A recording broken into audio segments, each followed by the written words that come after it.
Today what I thought was I will do with you prose. Yes? Yes, See, when I say prose, what comes to your mind? lessons, Lessons, fables, incidents, incidents, Stories. Story, ma'am. Story. Story, ma'am. Real yes, thing. some conversations, Oral, ma'am. morals, okay. Real thing. Vocabulary knowledge. I'm not able to hear you here. Incidents happened. Yes. Lifetime incidents. New Real, words. yes. Historical events. Historical events. Biographies, ma'am. Biographies. These are all different types of prose. So actually, when I say prose, it's an important aspect of literature. See, in literature itself, it comprises of prose, poetry. What else does it comprise of? What else is a part of literature? Drama, novel, Novel, ma'am. Fiction. Drama. composition, or essays. Fiction. All these come under the, we have different types of, or where we say different things which comprises to make it as a literature. We are all not native learners of English, isn't it? yes, For ma'am. us, it's only a second language like so we have the problem of always not able to think in our subject, in the language which we are learning now, English. So we Yes, generally face this problem, isn't it? The students is not able to immediately associate things or think in English. Have you noticed why it is? Because we are not native speakers. Sometimes we ourselves, when we are talking automatically among the peers, not with students, among our colleagues and other things, when we are talking, we tend to turn to our own mother tongue. Whether yes, ma'am. Hindi It or happens. Tamil or Telugu, whatever it is. Because our thinking skills, we have been, see, as Sunaina last week taught you about the LSRW skills. Listening, speaking, reading, and writing. Writing. As an infant, from the womb, the child hears only the mother's voice Voice. and other voices. And mostly, if you would have seen, it is always our mother tongue. So, indirectly, for us, it is completely into our heads or into our minds. It's our vernacular or our mother tongue, which we have been listening so long. So automatically, whatever incident or what we see, so our thought process, it takes some time for us to think in English because it is not our mother tongue. But on the other hand, see, I had the opportunity to visit foreign countries. So when I went there, we could see like we have different dialects, different ways of speaking Tamil. If I take Tamil, because Tamil is my mother tongue. So when I take Tamil, we have Madurai Tamil, we have Salem, Chennai, all this. We call that as dialects. So when I visited foreign countries, I was able to understand the English itself, which we are having Indianized English. We cannot say it is British English. They also have dialects. They have a Cockney accent. They say this is Scots. Because their mother tongue, we think English, oh, very formal writing, we know everything, but they also have slang words. Just like we have our own, in our own vernacular or our mother tongue, we have different dialects. In English also, there are so many other dialects. So, like if you, for example, all of us very commonly know British English and American English is different. Yes? Yes, ma'am. Especially for spellings and Yes. words, Pronunciation. words. For Yes. example, Words color. also. We spell it British English, we spell it COLOUR. But how do they spell American Yes. COLO. COLOR. COLO. English? Yes. Same way, each and everything, there is a difference in the language. So here, but how to help the students? So we have a standardized English, Indian English we follow. We follow mostly the British English. We have a standardized English, like formal English. So this former English, how do we follow? We follow it in the way of prose mostly, because poets are given free hand. We call that as poetic justice. When I'm teaching tomorrow poetry, I will be telling you how, because the poets are given free hand to do whatever dialect, whatever language, old English they will be writing in. They will be writing thou, the, or all those things. Those they are allowed. That is called poetic justice. But when coming to writing prose, when you take up prose, we have a set standard. So how do we go about teaching this prose for our students? That's what we are going to see. See, as such, first we can, I will discuss with you how do we teach prose, and then go into the teaching of the lesson. Which do you prefer? You want me to teach the lesson first, or shall we go into how to go about teaching prose? Which do you prefer? I'm putting the choice to you all. How to go about teaching prose? First, I will give you certain details about teaching of prose, and then we will see how we can incorporate it in this lesson that I'm going to teach for you, the best Christmas present. What all methods I am trying to use or going to bring it in. Is it visible for all of you? Yes, ma'am. Yes, ma'am. Yes, ma'am. Yes, ma'am. Yes. So first we'll have to see what is definition of prose as such. I told you it is a very important aspect. We have a set standard in which we are sharing our ideas, thoughts, and all those things. And why is it we are using prose?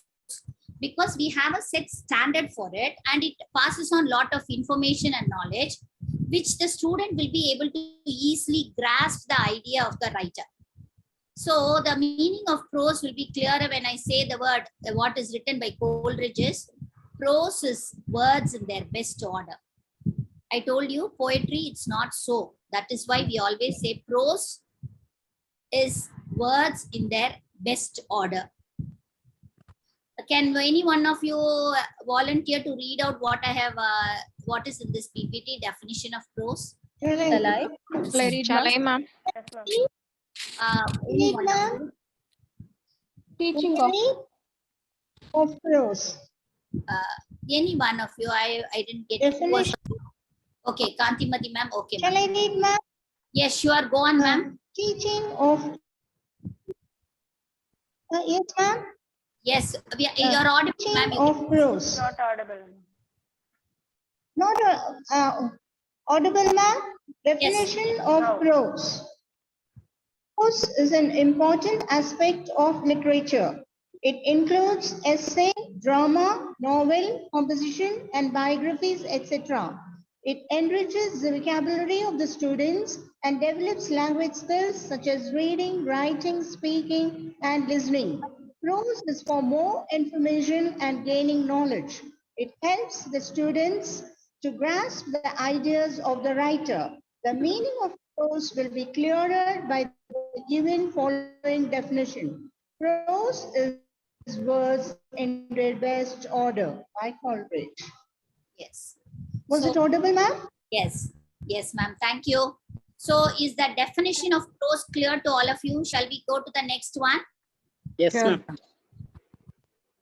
So we have seen what is prose. So now we have to see what are the characteristics that are that makes it as a prose in literature. What are the characteristics? What should we have in it?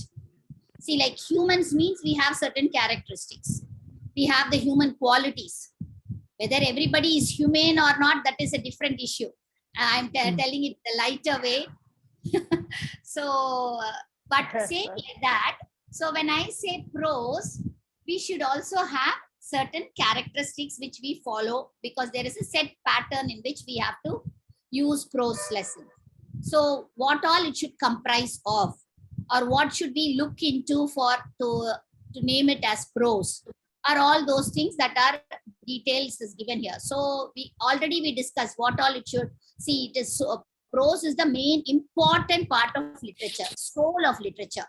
It contains all these things we already read: topic, drama, story, novels, biography, autobiography, narration, explanation, real life incidents, compositions, all come under prose. We are giving different names to it, but everything falls under prose. So prose is words in their best descriptive order. We call in prose this a very why best descriptive order. We have to follow a particular sequencing. See, when we are writing a story, when we are writing a story, we usually give this to the children. What we do, we change the order and ask them to jumbled set of stories we give and ask them to put it in proper order. Yes, and another thing, so that is what he says by the best descriptive order means we have to follow a particular sequencing, whether it may be a story, whether it may be an incident, whether it may be an essay. See, when we are writing an essay, we say 3 paragraphs. But what do we say when we are saying the formats? When Sunaina ma'am she shared it with you. In all the format, if you see, there will be a proper one. First one will be introduction. Second one only will be having the description. In that description, you will have cause and effect and all those things. Third paragraph will be conclusion. Yes, very good. So we follow a set pattern, isn't it? Whatever may be the way of writing. It may be an essay, it may be a composition, it may be a narration, it may be an autobiography. If you take an autobiography from the birth of that particular object or person, we will start until the end. We will bring it till it is, for example, she was telling about pencil, till it is thrown into the dustbin when it is lead is fully finished. Till that we write. We ask the children to write. It may be a pencil, it may be a pen, it may be a cricket bat, it may be a ball, whatever it is, the autobiography. We start from where it is starting from manufacturing. We have a set pattern, an order. So, and another thing, we follow an order, not only in sequencing, we also follow grammatically correct order. Why yes, even best descriptive order? Because not only sequencing the ideas, the tense also should be correct. Isn't it? First, I start with past tense, then I go on to present, then I go on to future is okay. But if I start with present tense and then I talk about giving a flashback, so I'm giving past tense, and the past tense itself I add into future tense, what will happen? The child will not understand what is happening. Tenses denote time for us, isn't it? Helps us to ascertain the time. So when the time is not ascertained properly in your prose lessons, how will we be able to convey the idea what the author is trying to say? So everything has to be in proper order in prose. That's why he's calling the person who has written is saying best descriptive order. So prose is the best form of writing. So it consists of philosophical ideas, social problems. Somebody in your somebody said historical narrations also, ma'am. Somebody told me historical descriptions of events, geographical concepts, all for that matter, all our text. It may be your science, it may be geography, it may be history. Those all are written in the prose format only. When we are having a medium of English and teaching the students, if you take a prose, it need not be only in language that prose is followed. We are having prose lessons or literature reader we are having. If you take up, you can give the examples of science, everything have to be in the prose format. Science, history, geography. But there we may not look into the grammar and other things. There only we will see the chronological order if it is geography, like those things. And science, we will look into definitions, whether the actions are being properly ordered and things like that. There we may not see grammatically right sentences are there. But if you see the text as such, the lessons will be written in prose format. So everywhere prose comes into our day-to-day life. So prose is the best means to preserve human knowledge also.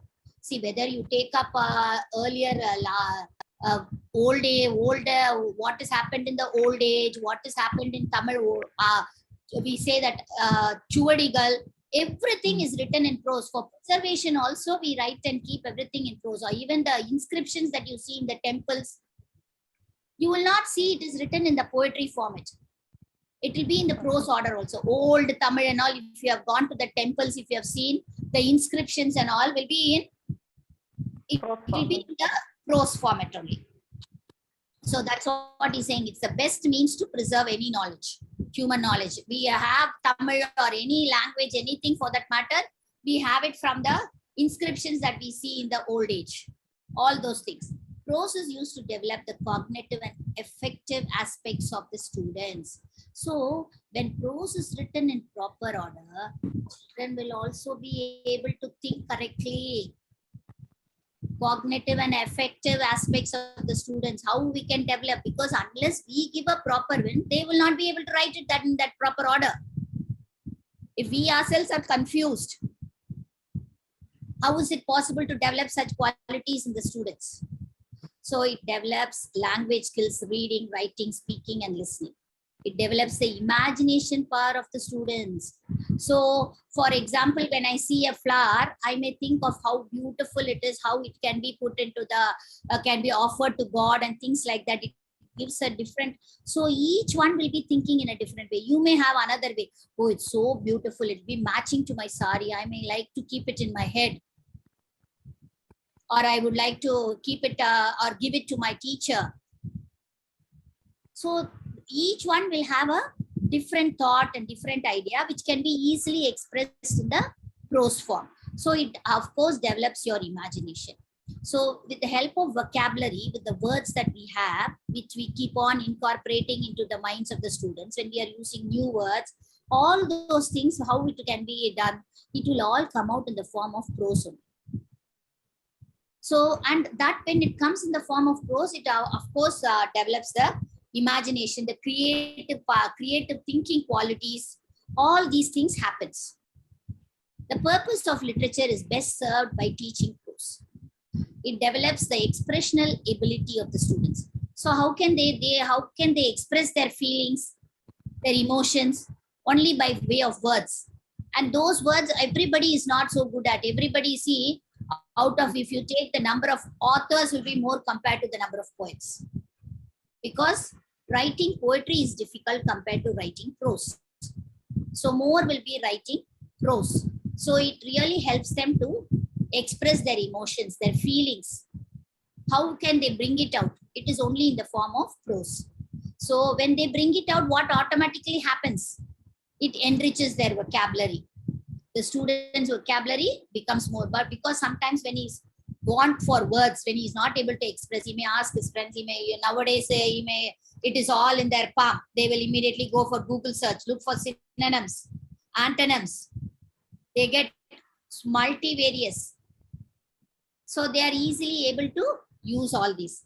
It develops the ability of explaining and helps the students to grasp the ideas of the writer. So one, it will help them to be creative and write themselves. And whatever prose that they are learning, we have to ensure that they are able to comprehend or understand the details, what the writer is trying to convey. So this lesson, you may think why I have taken. It has got equivocal ideas. I'll come to that when I'm doing that lesson, the best Christmas present, because here the author is showing us 2 to 3 different ideas he's bringing into it. How he is bringing all these things, we are going to see. So that's what I said. We have to make the children understand, comprehend the author's point of view. So all this prose only helps. And so in turn, when we are doing all these things, we are doing helping them to develop their vocabulary. We are helping them to develop their LSRW skills. We are helping them to express easily. We are helping them to do creative thinking, imagination. When everything, all these things happens, what will be the outcome? The natural outcome will be their communication skills will be very, very good. It will be very fluent and easy for them. So that is our aim, no, as language teachers. See, when they are going to become professionals, it is more that the way how confidently you are able to convey your ideas is what is that. So if you see in IITs and other colleges, they have a separate course when they come to the 4th year, the professional colleges. third year, fourth year and all. What? How to face an interview. Why how to face an interview? Are they not, they may be the toppers in the school or the colleges. They may not be confident enough to express their ideas. So that is why this communication, we have the skill development classes nowadays. Why? Because to enrich their vocabulary and their communication. Yes. So in this, these are the characteristics or these are the qualities of prose which will help us to develop our communication skills. So when teaching prose, two major things we have to see. What are the two major things? Can anybody tell me? Here it is given general objectives, specific objectives. Can any one of you tell me what will be general objective and what will be the specific objective? It is very simple. You can just... Yes. Yes, ma'am. Shall I, ma'am? Yes, sure. Go on, ma. Yes, ma'am. General objective means identify the level of the knowledge. Okay. Specific knowledge means what the teachers want the children to have learned by the end of the lesson. Very good. Very good. Yes. A slight modification I have in general objective. Specific objective, you are very correct. You have hit the nail on the... You have hit the nail. But general objective is what? Can anybody elaborate on it? Anybody else? Nobody wants to? See, general objective is the characteristics that we just now learned. We have to ensure all that they are finally able to communicate well. They are able to understand the text. They are able to creatively think. They have to critically analyze whether they are able to read with proper pronunciation and intonation. We have to do make them do silent reading and make them understand, not able to answer questions. These are the general objectives of teaching a prose lesson. What will be the general objective? To make them understand, like for when you are having comprehensions, when you are given in exams. What do? You comprehend the passage and write the answers. That's what we will be doing. That will be your general objective. We want them to understand the lesson. From that to enhance their own skills. Vocabulary, communication, learning, writing, reading, all these things is very important. So this will only contribute to the general objectives of what is general. Specific objectives is, as ma'am pointed out, is specific to that particular lesson. What you want them to learn from that particular prose, whether it's an incident, whether it's narration, what do you want them to learn from that? That will be your specific objective. So these are the two important objectives that we should have in mind while teaching a prose lesson. Any doubts? Shall I proceed? Teachers? Yes, ma'am. Yes, ma'am. Very clear, ma'am. Then actual teaching process, how we are going to do the actual teaching process for the students. The three important stages. See, I have written so many, but what three important stages you should do? First is pre-active. That is, you have to prepare them for the lesson that we are going to teach. So for that, what all you will use? You will use their already knowing knowledge. I'm going to again touch upon what Sunaina ma'am said, KWL. KWL. The previous knowledge. Already, yes, they have all the previous knowledge, what they know. With that, you will have to try to give motivating or inspiring questions, ask them to narrate certain incidents and things like that. From that, they should be able to come to the idea what ma'am is going to teach today. What is it that we are going to learn today? They should be able to identify or guess. So that will be your first part. 3 stages of teaching will be first to prepare them for what we are going to do today. Motivate them, arouse their curiosity, what they have to read, what it is going to happen in class today. Then second bit will be your interactive session. You will be teaching, but then and there you will stop them and ask them to come out with their ideas or come out with their understanding, what is actually happening. All those things will be your interaction that is going to take place in the class. You're explaining, they in turn asking doubts and they asking you some questions. So this kind of interaction will go on. See, you all know very well prose lesson, we cannot finish it in one period of 40 minutes. Is it possible? Not possible. That's not possible. Not possible to finish one lesson in a period. So it will take. So what we will do, the interaction. First, we'll have to Yes, give them There will be prior some knowledge about motivation. whatever we are doing. sure. That's right, Jonah. Then we will interact with them, ask few questions about whatever topic we are going to deal with. Correct. Then we will go with the explanation part wherein children ask few doubts related to that. So there we have some interaction between the student And and when we are going to continue the lesson, this interaction will continue till we finish the lesson. So what will happen when we are having a continuation of this lesson the next day? We do what is called as recapitulation. So just to refresh them what they have already learned, because everybody will not remember, even though we give them some assignments or something, sometimes they tend to forget. See, they are after all children are children, isn't it?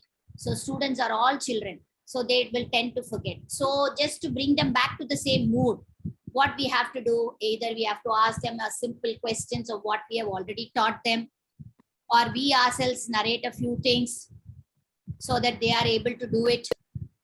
They recollect what has happened in class yesterday, or there may be some absentees for whom it will be useful when we do the recapitulation. So these things we will do. So we will continue with the lesson. So till the end of the lesson. So that is what is interaction goes on. Interact. The third part is the post-active. Post-active is where the analytical thinking comes actually. So after they have understood the lesson, what are the actions that they have to follow? If it is going to be a moral story, how they should, how they were and what they are going to change. After reading the story, how they are going, they take a plan of action. They do analytical thinking. They do critical thinking, what all to be done, how I have to change myself, or how I am going to help the society to change, what I am going to do, what steps I can take up, all these things. So that will come in your post-active session. So in the post-active session, not only analytical thinking, critical thinking will come. In the school level, what will happen? First, we will do book back exercises.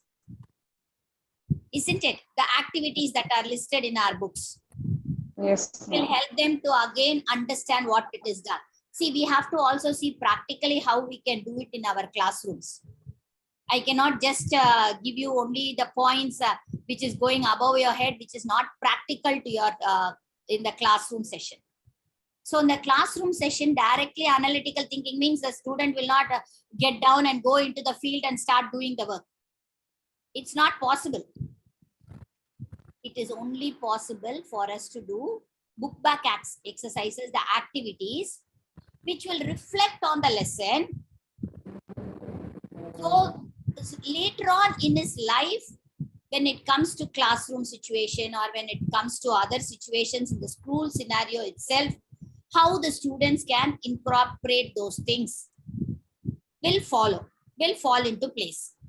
This is the three major things that we'll have to follow when how we are going to teach prose. Procedure, the steps to teach prose. The other steps is, as teachers, what all we should do first. We should know what should be the goal. There are 6 steps which we have to follow as teachers. Before we go into teaching of prose into the class, first we should determine what is our object, what is our goal. What will be our goal in teaching this lesson? We should predetermine ourselves. Then of course for that we'll have to prepare. See, we may be all of us are very experienced, well-versed. But we always have different sets of students, isn't it? Every year we face different sets of students, and not only different sets of students. From one section to other, your way of teaching should differ, because we are supposed to cater to the needs of the students. So when we are handling two sections, it happens for us in our school. Sometimes one particular section, we are able to extrapolate and give them extra questions, everything, because they are able to observe. So we don't want them to go feel bored.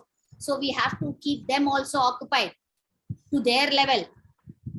Ask them to do some projects, find out things and other things. But there are some students, we always have a heterogeneous set of students, isn't it? The levels are not always same. We don't have all creamy layer on one top and another medium, then third section. It is not like that. All are mixed up together in this class. Hope what I'm saying is true. Yes? In your schools, is it that way? Yes, ma'am. Yes, ma'am. Sure, the same. The heterogeneous section of students we have. So we have to cater to all their needs. So our level of teaching itself, according to the students which we have, because we will be able to assess the students in maximum in 2 to 3 classes, even when you are given new section to go to. By 2 or 3 classes we are attending, going to their class, we will be able to easily understand whether this class needs what level of teaching. It is not so that I'm saying that the weaker one should be left like that itself. We have to go down to their level to bring them up. Some students who are really good, we don't have to strain ourselves to them. Only we should see that they are there. We are giving food for their thought to enhance their skills. But in the other hand, when they are of the star pupil type, what we should do?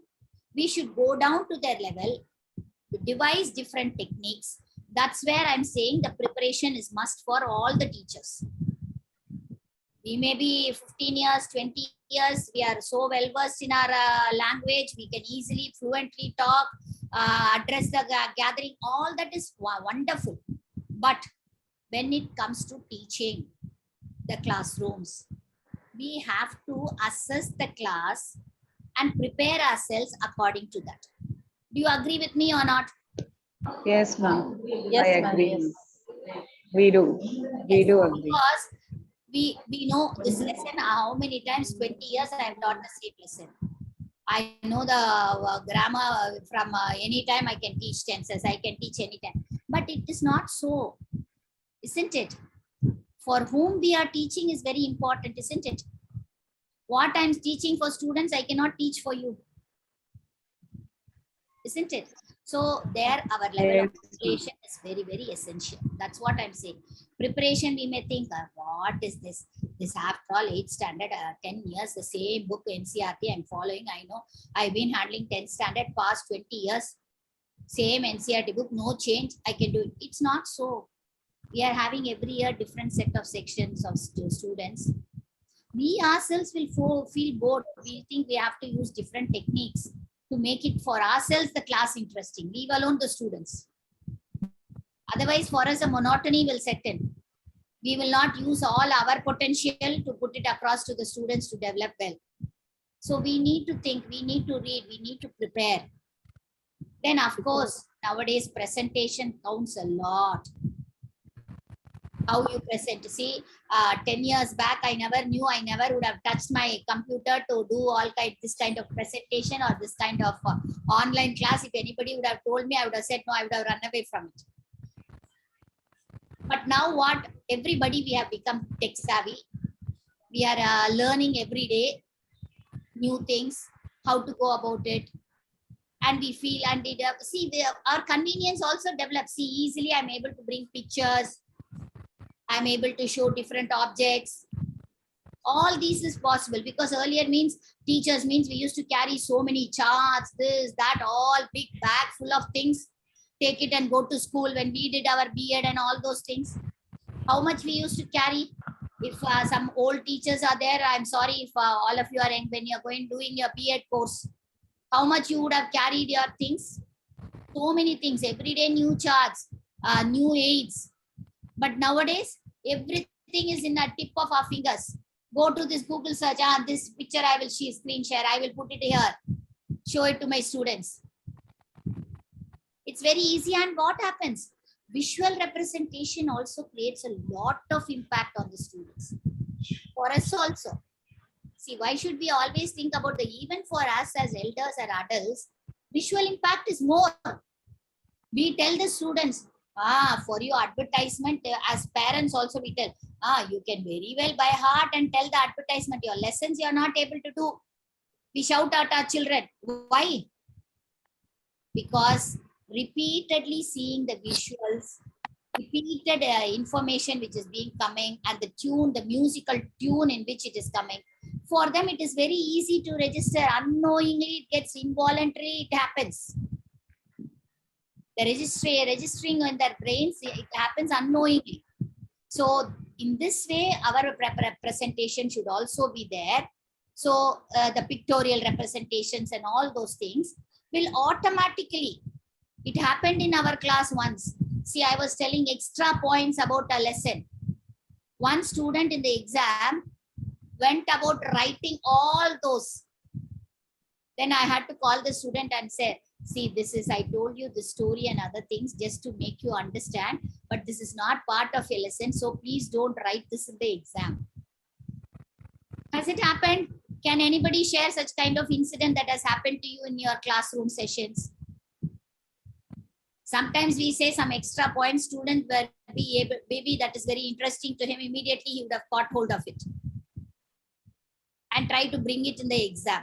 Has it happened anytime to anybody? Can anyone share such kind of incident in your classroom sessions? Anything that you remember?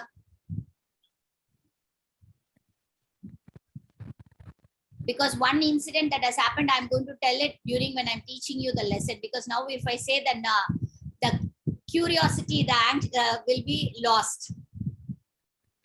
So I don't want to narrate that incident here actually. When I'm doing that lesson, I will be telling you.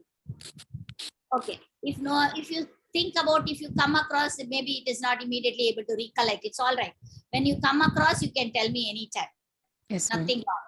Immediately, sometimes it may not come to our minds. It's all right. So we, of course, we use blackboard. Actually, we'll have to use our blackboard for a lot of writing, whether it's a new word and things like that. It should all be written on the board. So we have to use blackboard. And I told you about, recapitulation. Yes, what is recapitulation? I told you. And of course, when I said about the book back activities, it is your assignment and homework, which we usually do it. So is that procedure for teaching prose, is it clear for you? Yes, Ma'am. Yes, There ma'am. only. Okay. So shall we actually go into learning of, see, there is an expansion of what is it, how do you determine the objectives, the preparation. So each paragraph, can anyone volunteer to read? Naveen Taj, ma'am, shall I read? Sure. Go on, Naveen. Thank you. Step 1, determining the objectives. The first step for teaching prose is a teacher has to be clear about the general and specific objectives of teaching prose lesson. After determining the general and specific objectives of teaching prose lesson, then the teacher has to prepare himself for teaching. Step 2, Yes, go on. preparation. The teacher must be careful and well prepared beforehand while presenting the prose lesson. The Indian students find it difficult because it is a foreign language. So the teacher tries to motivate the students to study the lesson. Therefore, a teacher has to do something by which he attracts the students to learn. Under this, the following steps to be followed. Shall I continue or others will Yes, read? if anybody else is volunteering, let them do. Or if yes, ma'am. Shall I? Let me Cyril read Joseph it. from JPW. Let me.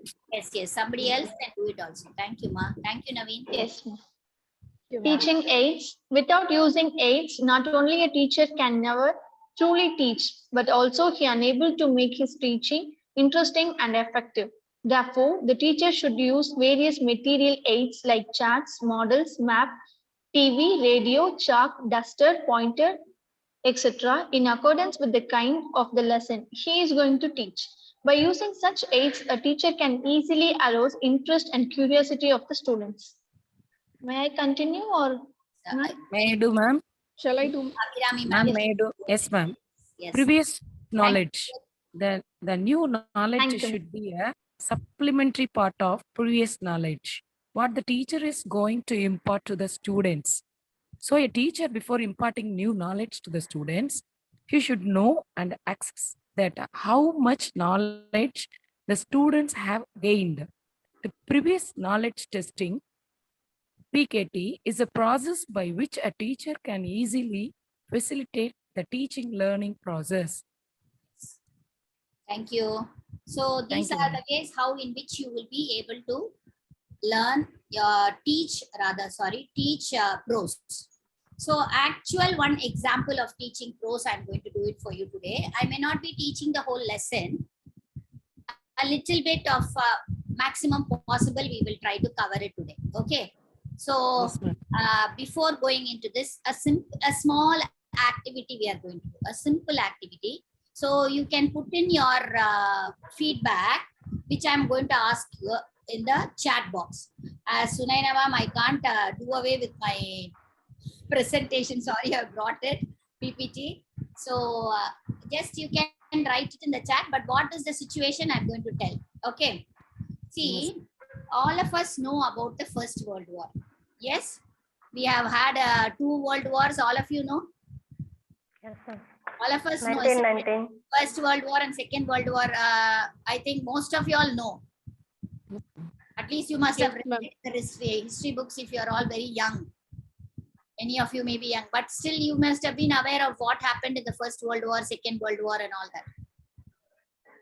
Yes, but there is a chance of a World War III breaking out. What is happening? Where is it happening now? Where is it actually happening? Germany. Very good, super. Great. Yes, ma'am. Ukraine, Malti ma'am has put, who's the other one? Priyadarshini has put. Yes. See, there is a war that is going on between, yes, very good. So many of you have put in. Good, very good. Sri Devi, Tajuddin, all of you have, yes, fantastic. So actually there is a war that is going on between Ukraine and Russia. All of us know. Yes? Yes, ma'am. According to you, I want everybody of you to give 1 point, though I don't want you to write too many. The advantage or disadvantage of war.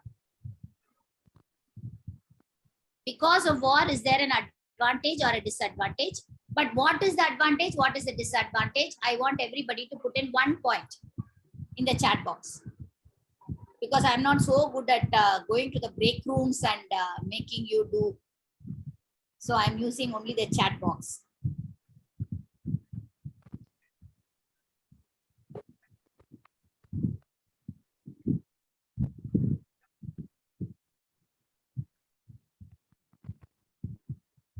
Very good, Sridevi. No, you can put in your, it is your idea, it's your perception. I'm not going to stand on judgment on whether it's you want it as an advantage or a disadvantage. It's your ideas. I just want you to put pen down something. That's it.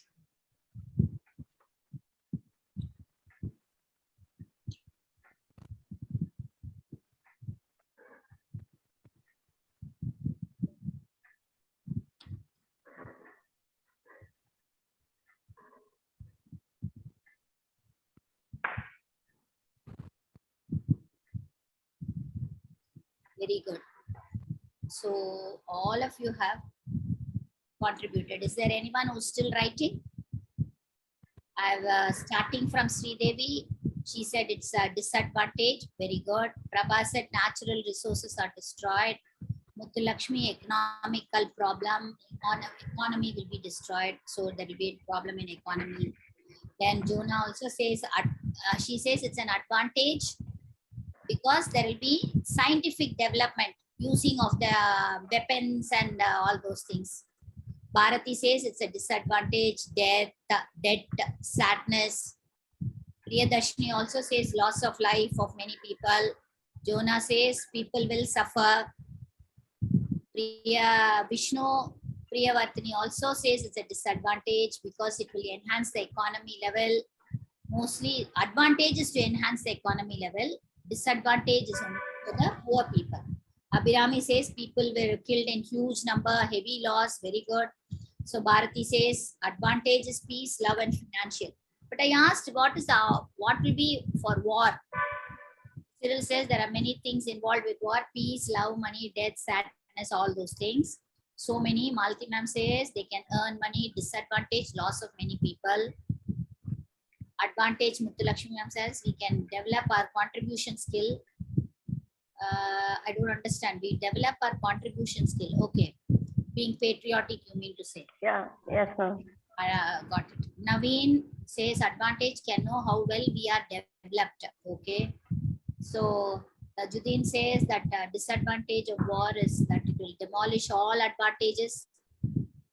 Kalaivani says destruction of cities and lives of people, and Kantimati says disadvantage is destruction of cities and lives of people. So mostly we see there are so much of destruction. Okay. Some of you said advantage because of like you're showing your patriotism by contributing yourself during the time of crisis. Some says economy will develop and all those things. So, but on the whole, what will be, we will feel that war as such means creates a sense of fear, isn't it? Yes, everybody, all of us. Obviously, ma'am. Yes, ma'am. Definitely, ma'am. Yes, it creates a sense of fear. People have to sacrifice their lives. It is actually, if we see on the outcome, after the outcome of the war, It is actually futile. yes, it's futile. Not only futile, if you see, it is nowhere the common man is involved in any of these things. There is no any benefits for the common man. To be frank, the common man who becomes a soldier and all those things, they are only at a loss. It is sometimes the war is caused because of selfish motives of people on power. See, I am not talking about any individuals. Sorry, I'm not bringing politics into it. I'm Politics. generally talking about Understood, war. ma'am. Understood, I'm ma'am. generally ma'am. talking about war. I'm not bringing any politics into it. If you see people on the higher level, they have certain ego clashes.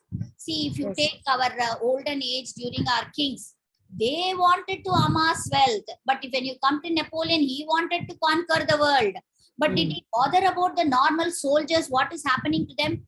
He was alive because they never go to the front immediately. But the people who go to the front and get killed like flies. Mm. And especially now when we are scientifically so developed, we will have so many weapons which Weapon. can destroy Bomb. at one go. It can cause, we call it as mass killing, mass murdering and all happens. We call it annihilation. Annihilate means to whole country, whole city like that. So these things are nowadays very easily possible. So, but people at the top, they are no way affected. Nothing happens to them. It is the common man who's facing all these problems. Yes? Yes, Do you ma'am. agree with me? Yes, ma'am. Yes, or ma'am. no? Yes, ma'am. So, one such thing only that we are going to read about in the best Christmas present. If you see one particular soldier and what happened in his life is what the author is talking about. And as such, the soldiers, if you take, see, the Pakistani, for example, I don't want to name the countries. When two countries are at war, if you ask, there was even an advertisement, because we are all adults, I think I can say that advertisement. Yeah, I'm not talking to the students, for sharing some some hard drinks. They standing in the border and both of them become friendly and they share themselves. I don't want to name the hard drink also. What I mean, I think you are all able to understand. See, actually speaking, they don't have any enmity between themselves.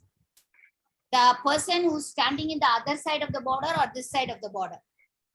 They have been given the duty to take charge of their, control the line of control for us to safeguard as security guards there. But if you ask them personally, they don't have any enmity between each other. They are asked to shoot, they shoot. They are obey the asked to orders. kill others, they just obey the orders. Yeah. But what is happening actually? They are only losing lives. We are only losing lives of common man. The soldiers who are in the front. Isn't it? So, but you may say, then you think then we should not have an army, we should not have soldiers. It's not that. We should have universal brotherhood. Nobody should fight. Then there is no fear for taking care of our line of control, our borders and all those things. If we are going to have like, yeah, I do not know, I'm sorry if I'm using only temples and other things because I am familiar with that. That is why. There is a place called in Mumbai, in Pune, Sunny Shingyapur, if you know. I do not know how many of you know. There are no doors. Yes, No ma'am. doors for any I house. know. Everything ma'am. is kept open.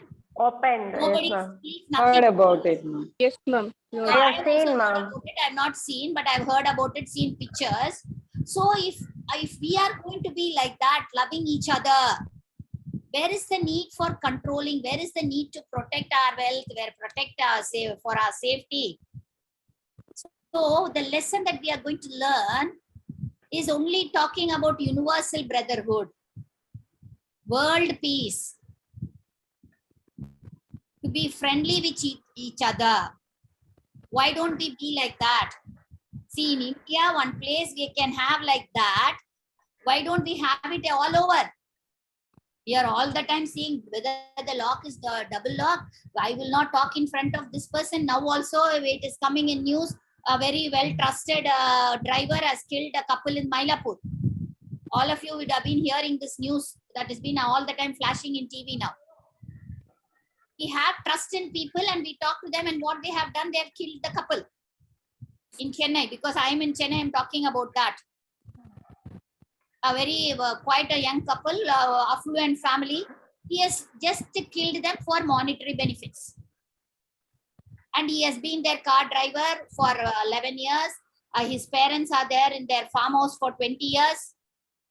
So how we cannot have trust in anyone then?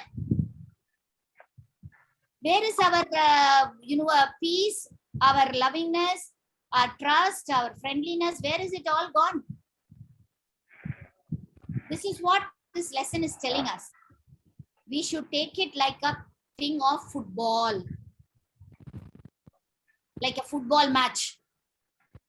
Once they lose, they don't have revenge on the other team. Do they have any revenge on the other team? They are paid and they are playing. Any game for that matter, whether it's football, whether it is whether it's Cricket. IPL matches or any such thing.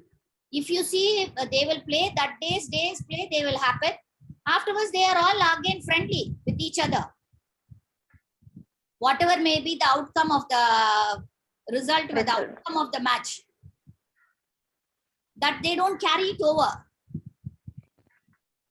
Isn't it? So that's what this lesson is going to be about, talking about universal brotherhood, how friendly we have to be, why we should go to war with each other, what is the necessity to have a fight. Can't it be easily solved like the matches that we are having, football matches? Things like that are only discussed in this lesson. So was my pre-reading session interesting? Made you aroused your curiosity on what you're reading? If you have already read the PDF, you would have already known because you're all very experienced teachers. Was it useful? Yes, ma'am. Yes, ma'am. Yes, ma'am. Sure, ma'am. Yes, ma'am. Yes, it was, ma'am. The pre-reading activity. So It's let's a motivation now, to. yes, what is it, ma'am? I heard somebody talk and sorry, somebody's voice their opinion. Please go ahead. It's a kind of a motivation to enhance our previous knowledge of the lesson. You enhance the previous knowledge of Because the all lesson. of us know about war and what is the Yes, ma'am. outcome of war. We all know about it. But we have never thought in this way that it can be resolved by using a game of match and things like that.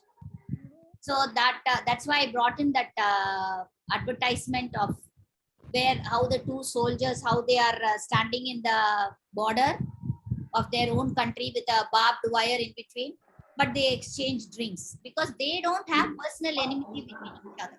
Ma'am, as you said, there is a poem by Thomas Hardy, The Man He Killed. Whatever you said, he said in his poem. That's right. Many things we have, we learn, we think, but how many of them or how many of us are able to follow is that what we are going to read. So today, shall we start with the first PPT for the lesson? Yes, Shall we ma'am. go into the Yes, actual ma'am. reading of Yes, lesson? ma'am. Yes. So can somebody who has not read read about the author, Michael Marpogo? Yes, Cyril, can you read? Yes, ma'am. The best Christmas present, Michael Marpogo.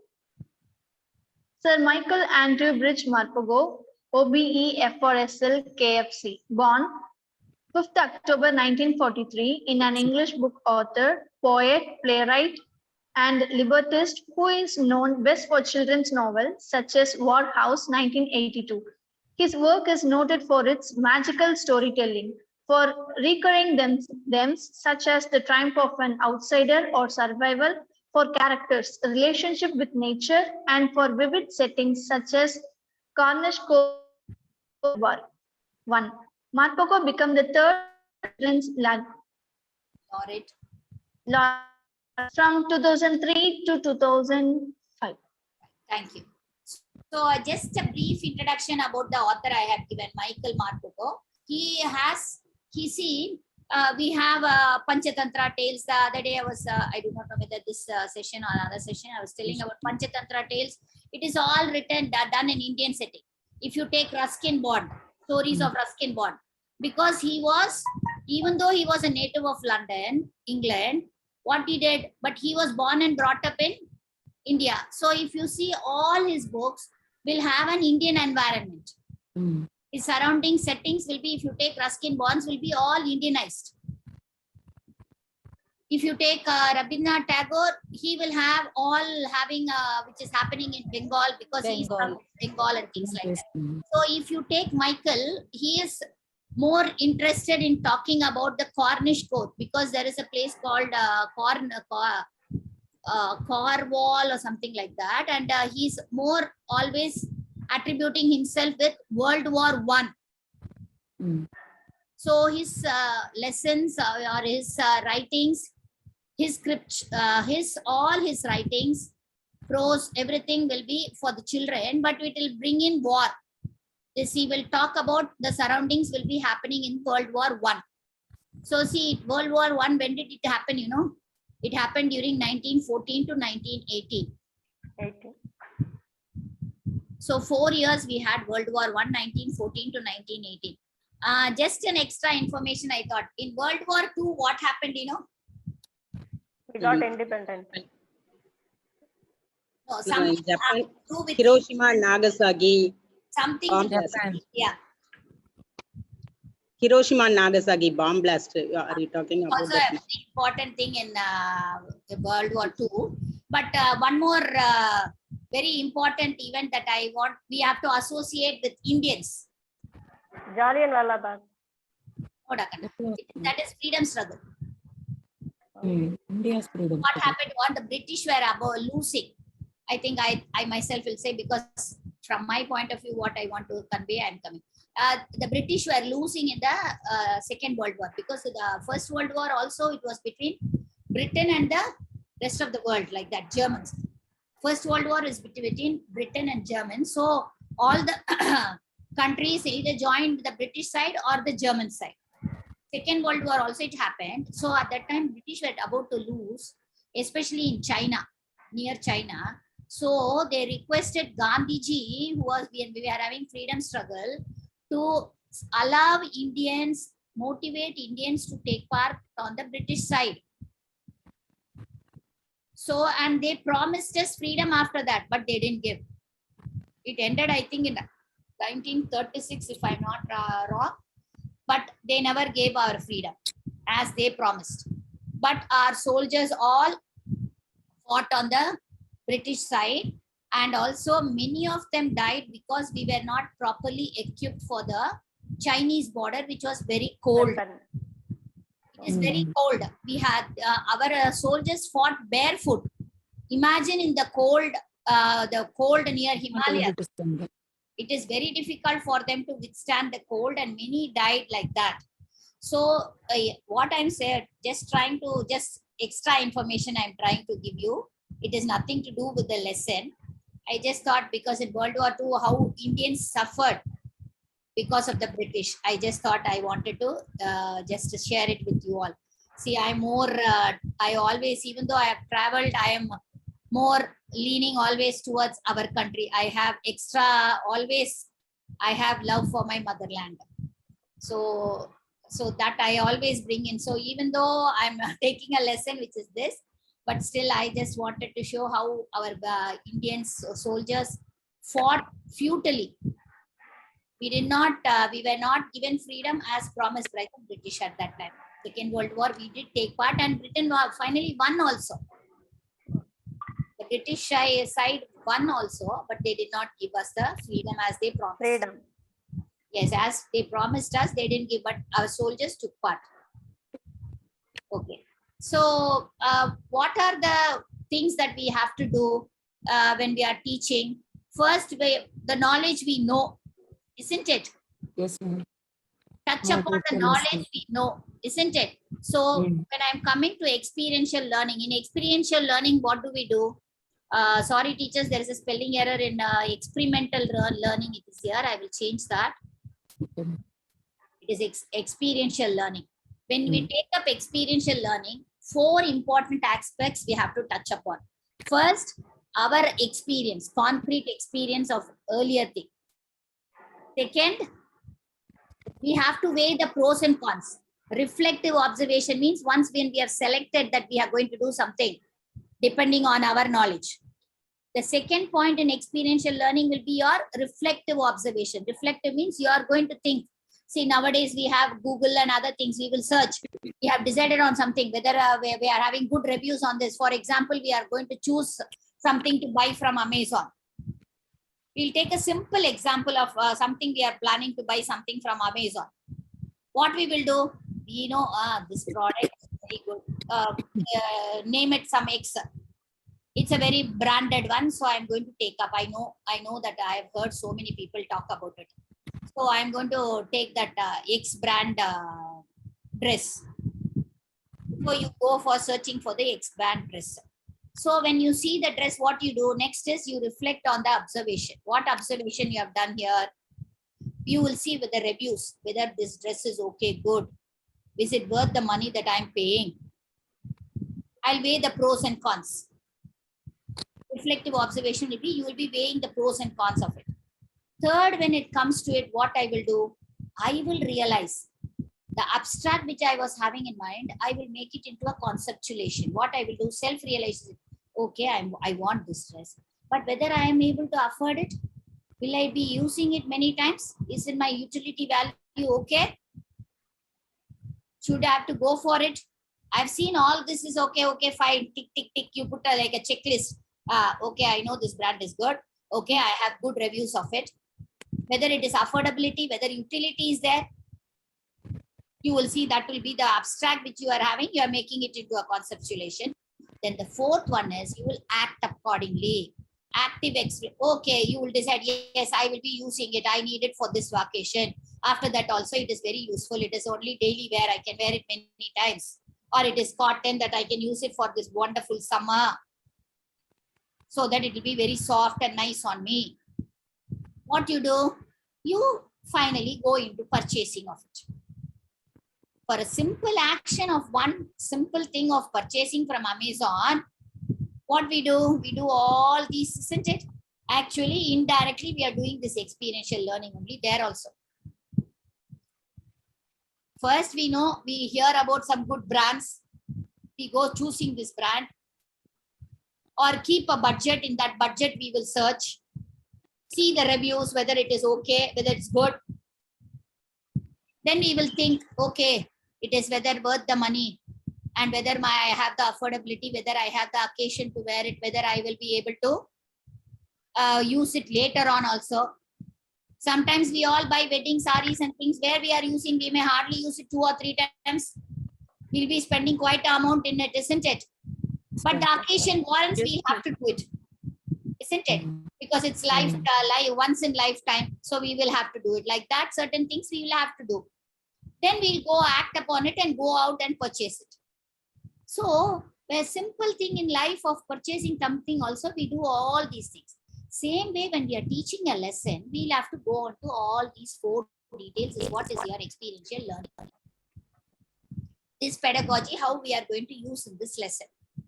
We are going to see. See, from the word, the best Christmas present. Most of you know what is Christmas. Yes? Christmas is celebrated like any other festival. It's a very grand festival for Christians. Like we have for Hindus, we have the biggest festival is Diwali. Then Christians, you have the Christmas. Then we have for Muslims, we have the Ramzan. Yes, this much only I know, sorry. So these 3 religions, we have the biggest festival in a year we celebrate is this. So, but all the 3 festivals, if you take, what does it say? We have to give presents to others. It is not only to your family. Share your presence. Give it to others. Giving. Sharing is what all the religion tells. Yes, ma'am. So in all the occasions, we tend to give for the needy. Not only we of course, all of us buy for ourselves, our family, our children, all that we do. But at the same time, we ensure that we give at least to our domestic workers we have at home. We may not be giving it to an orphanage or something. At least people who are working for you, don't you give it them? We do give them, isn't it? So that is how we are sharing our presence. That will be your concrete experience. From our experience in this lesson, from the topic itself, what is happening? The best Christmas present. What present the author is going to give when we are reading the lesson, I'll tell you. I have jotted it down, the experiential learning alone for you in this PPT.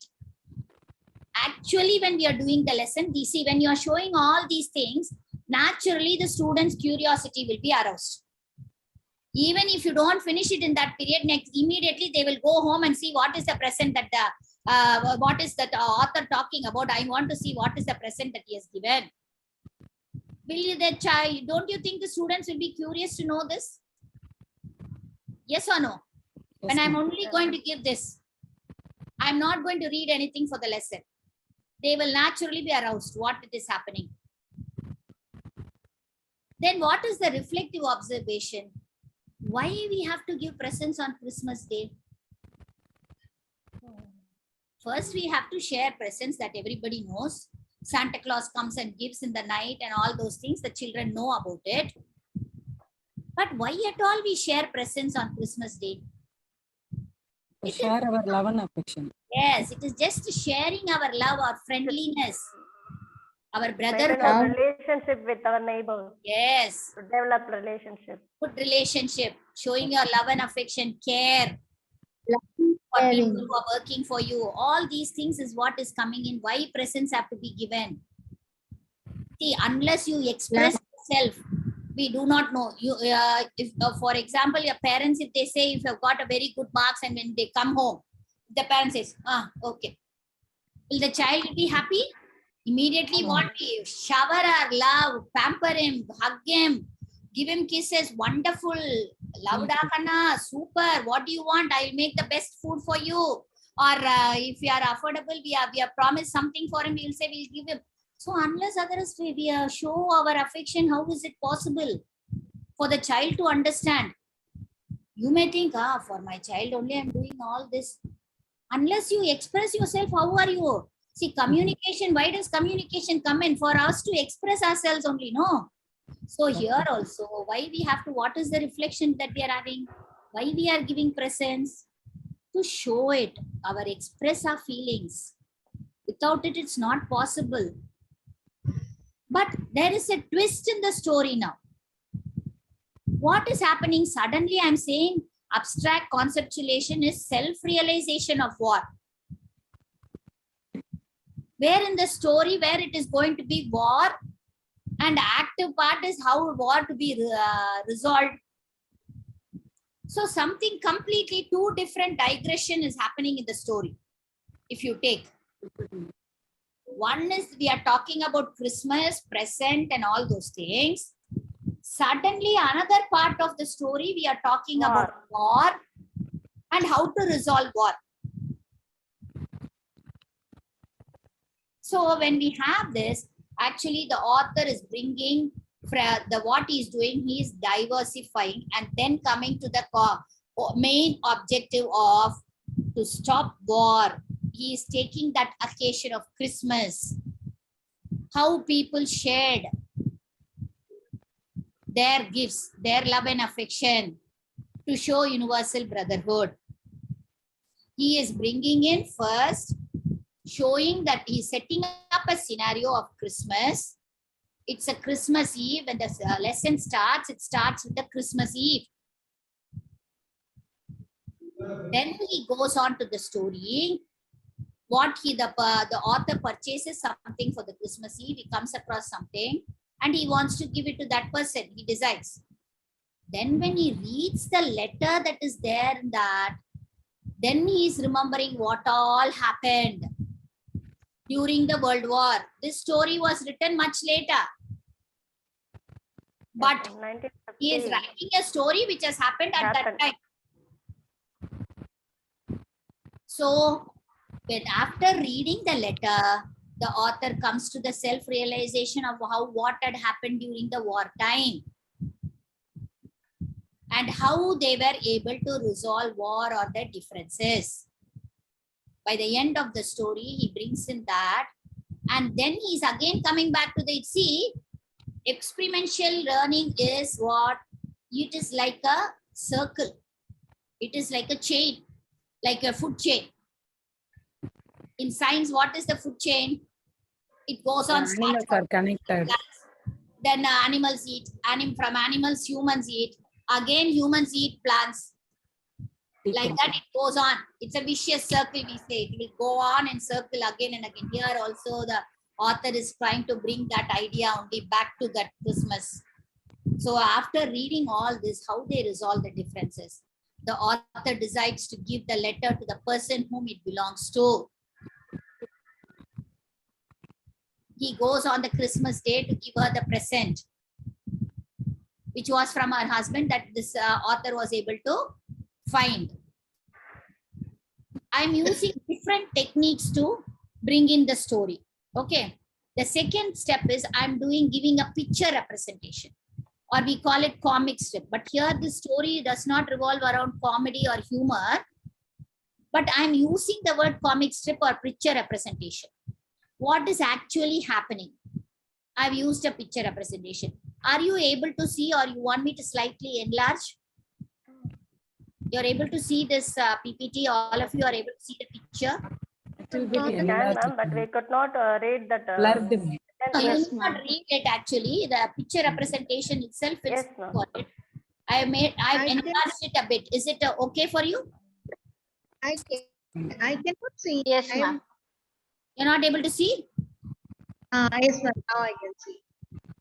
Yes, ma'am. Now it's ma'am, the words are not seen No, clearly. I know. I want them to read the words. You put it in the WhatsApp, ma'am. Yes, I'll put it for them in the WhatsApp. Just let them see for themselves how a story can be visually giving more impact to the students. Because when we are going to now teach offline, we are not going to use our laptops or our phones to show them. So we can ask them to use it for art integrated learning also. We can use this lesson to ask them to put the two parts parts of the story in two different boys can take it up as project and do it as art integration. See, art integrated learning we are having, isn't it? So because for each lesson, what can go into it, I want to bring this also here into it. This can be done. Another way I'm going to show for art integrated learning is mind mapping also we can do before we start the lesson. Because see, to be frank, I didn't want to actually teach the lesson. That is not necessary, isn't it? Isn't it? Just because I want you to have different ideas how to go about teaching this lesson instead of me teaching the lesson. I don't mind teaching the lesson. It will become again teacher and student like. I thought I will pitch in many ideas in which you can teach your students, which will be of use to you. Is it, you feel it will be useful to you? Yes, ma'am, definitely, ma'am. Because actual teaching, I don't want to do. It is not the question of I am not able to do it. It is only I thought I will more of you have to learn something and go and incorporate it into your classrooms. So definitely, if you get the first one, this is coming like a flashback. This man is going to the nursing home where actually there are two characters. Just to give you the synopsis, I'll tell you so that for you the picture will be more, you will be able to understand. This is a story about the author going to a shop, old shop, and getting a desk. In the desk, he happens to find out in the drawer a letter which is being stuck there. And when he reads out the letter, it is from a soldier called Jim Macpherson, written to his wife, Connie Macpherson.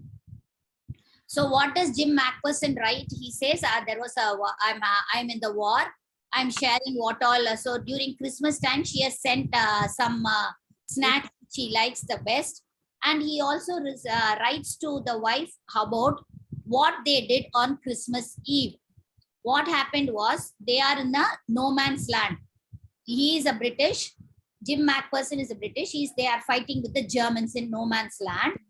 So what is happening? They have called a truce for that day because it is Christmas Eve. They don't want to fight. And they are all staying inside their bunkers. I think all of you know what are bunkers. Yes, underground safety measures during war they use. So they are staying in their bunkers, hiding place. So they are in their bunkers. Then the Germans, the German captain feels why during this time so quiet and fully everywhere it is white because it's winter time. Christmas means naturally winter time and all that. So he feels why don't, so what he gets up from his bunker waving a white flag and he wishes Merry Christmas to all of them. In the English side, the English are so surprised. What is happening? Are they planning something, some strategy they are working out? Are we? Then the English captain, he is also Jim Macpherson. He says, no, let us also see. And they come out of the bunker. They also wave the white flag. And both of them call a truce for one day, 24 hours, starting from Christmas Eve. Then what do? They celebrate Christmas. They enjoy it. They enjoy Christmas in the no man's land itself by giving whatever the drinks they are having, their food, their snacks. Then they exchange their ideas. Then they have a game of football. So in the game of football, what is the outcome? Germans win. Germans won. Irony, ma'am. Warfield, they maintain Germans win. So then actually Jim Macpherson is a teacher. Yeah. Other German who has, so he has studied in Dartmouth and all that. So they say if wars also was we can also end war like this. It will be easy. Like now how we decided on both of us playing the football and the Germans won. It's all right. We never even bothered about it. So the German captain also very humbly he says, if it was a game of cricket, you would have won because English are known for doing their playing cricket very well. So they come to a consensus and they become, they call it a truce and peace loving. They exchange, all the soldiers come out of their bunkers. They go to the German, both of them come, they exchange whatever small trinkets with themselves. They share, then they sing their carols. You know what is carol singing? It is sung during Christmas time. Christmas song, Yes, happy ma'am. song. Songs related to Jesus Christ. Yeah, that's right. So they sing carol singing and Germans on their other hand, what they know, they start singing. So both of them sing and they have a wonderful time. They never even, for a minute, they never even thought that they were both enemies and fighting. Yes, ma'am. They became friends. Ma'am. They became very War close. field, they maintained peace, ma'am. Yes. So after reading, so and at the end, Jim says, so this Christmas I'll surely come home. So after reading this letter, Michael Ma, that is the author, feels, oh, if all our wars comes to an end so easily, if it is get resolved so easily like the game of football, how nice the world will be to live in. He feels it. So he gets the message from the letter. So what he does, he decides to go to Coney McPherson's house because the address is there. He goes there, then he goes, when he finds there the house is burnt down. They have so many other incidents are included in that.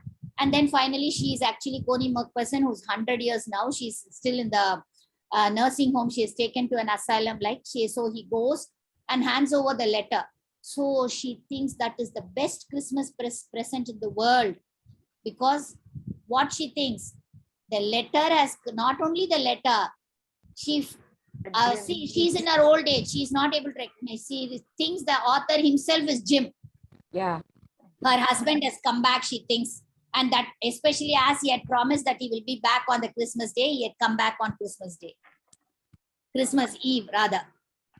So, such a wonderful story written by him. I just brought in the synopsis for you to go see so that you will be able to understand the picture. See, these are the pictures where I'm pointing. First, he goes and gets the desk. Then how he goes and meets this old lady, that Coney McPherson, and what he's doing in the desk and what he's talking about the war, and the other pictures down are showing about how they had a game of football, how they came out of their bunkers and enjoying themselves, and close picture of what actually the desk and that how it was. Drawer maintained. The drawer and all that is shown for you. It's just a pictorial representation of the whole story. And I have done on a next PPT on actually mind mapping.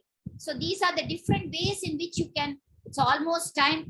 Can I take a few more minutes just to show you the mind mapping picture also? Okay, ma'am. Yes, ma'am. Is it all right? Yes, ma'am. Yes. Sorry, I took too much of your time. So see, I did it another way. One way first I showed you was experiential learning. Second was picture representation. Third one is mind mapping. So when you take the lesson as such, your objective is the theme. First, the objective is your theme. What you're going to do. You're going to tell about friendship, universal friendship. Second message, that is, there was war and fight. But how that war and fight, how did it become? It came into the path of peace, how they brought it. This has to be in the third one will be, this is the message that is going to be conveyed. Third one will be actually you're summarizing the whole lesson to bring in these ideas. These two ideas of 1 and 2. And fourth one will be, when you're writing mind mapping, these are the things that you're going to touch upon will be the new vocabulary words that are there in the lesson. You have the glossary. Apart from the glossary, you have some more words like lopsided, then taken their toll on, all those things, how we are going to tell them to use them in sentences of their own. So these things can be done in so many different ways. That's why one is experiential learning, another is your pictorial representation, third one will be mind mapping. Mind map. Yes. So synopsis of the lesson I have already told you. I thought we'll have, I don't want to do, I just thought this is how I will go about teaching a lesson. Then what activities in the classroom we can do? Book back exercises. We can have a debate. That's what we had a debate on Russia and whether Russia is right or Ukraine is right. Then discussion on sports is the best way to resolve conflicts. We all agreed that way, isn't it? Yes. So we can give extrapolatory questions to the students by asking them to give a presentation of the First World War, then send e-cards, sorry, the last slide slipped up. Send Christmas e-cards to everyone, even though if it's not Christmas, we can ask the students to prepare e-cards to show their sharing, their love. It need not be Christmas if it is at that time, if Diwali is coming, or if at that time Dasara is coming, or Ramzan is there, because we had Ramzan round the corner last week. So we can tell them to prepare cards. Or we have done it in our school, asking them to prepare cards, thank you cards, to show their gratitudes to our sub-staff. During our time of, remember Sunaina? Yes, on Dan Utsav we did it. Dan Utsav, Yes, we made the students do cards to show their gratitude, their love for the sub-staff who are all helping them out during all the times.